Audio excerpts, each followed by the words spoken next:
Here we are, standing on the viewing platform, looking across the wheel pit to the Leat and down into the wheel pit, where in its day the largest high breast shot water wheel in the world would have sat.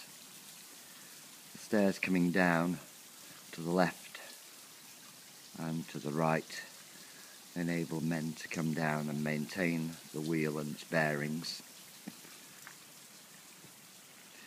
And around to the left hand side of the platform we have a coal cellar, a much later addition to the mill, somewhere between 1867 and 1872, so well into the life of the mill.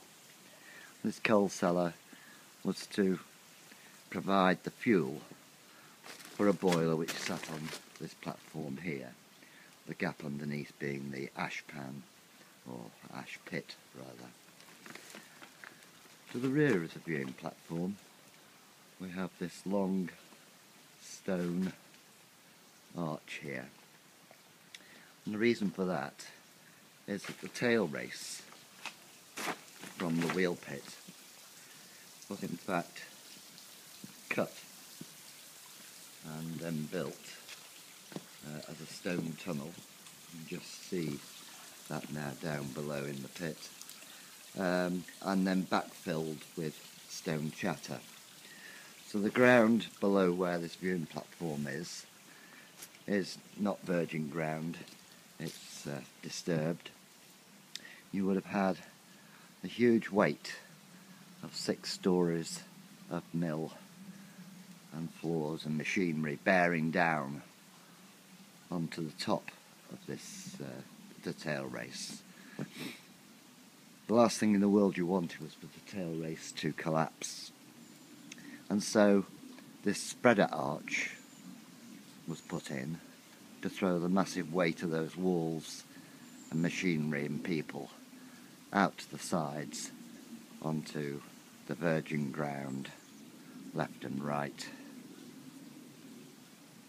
and that took away much of that downward pressure from the top of the tunnel. You'll note here we have the remains of a spiral staircase. In the centre of that spiral staircase is a tube.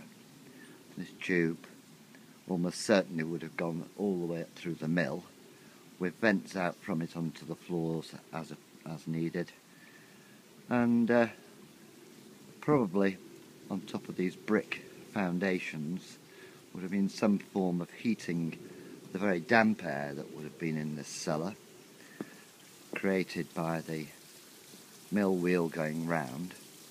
That damp air, once heated, would be moved up the hollow centre of the staircase and vented out onto the floors as required.